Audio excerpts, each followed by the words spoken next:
Hello and welcome. It's 5:30 p.m. India time or noon GMT, and it's 8 in the morning in New York, where in a few hours from now, the United Nations Security Council will decide on the fate of Jaish-e-Mohammed chief Masood Azhar.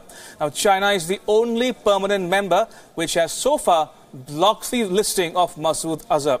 It's done so 3 times already, and it looks like Beijing is going to block the move yet again.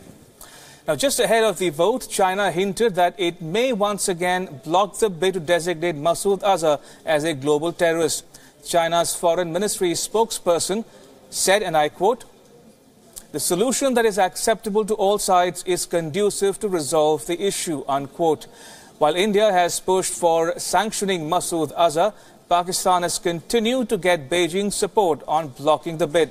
Now, China has been insisting that the solution should be acceptable to all.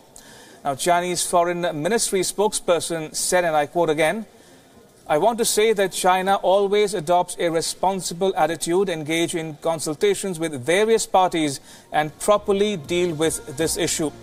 The discussions must follow the rules and procedures of the relevant bodies, and only the solution that is acceptable to all sides is conducive for resolving the issue," unquote.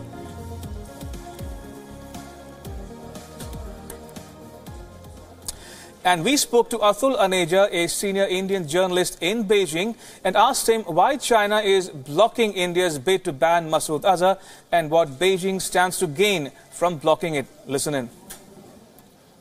The Chinese here are playing a long game, and after India, which will obviously object and protest in case, as we assume, that China will not allow Masood Azhar to be designated as an international terrorist, it would probably try another round of engagement where it would try and build consensus through a very active diplomatic initiative between India and Pakistan.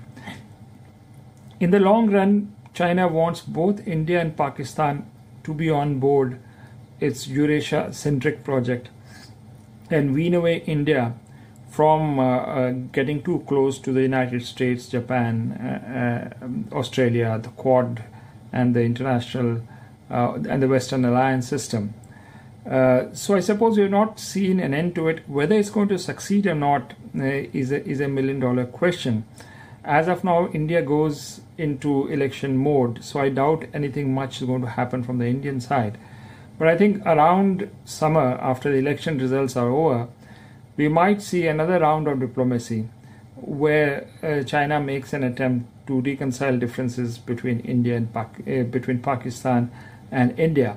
Not sure whether it's going to work, but the Chinese have actually taken a very high-profile stance now to interject in the India-Pakistan equation, something which they have never done before in terms of visibility, as they're doing now.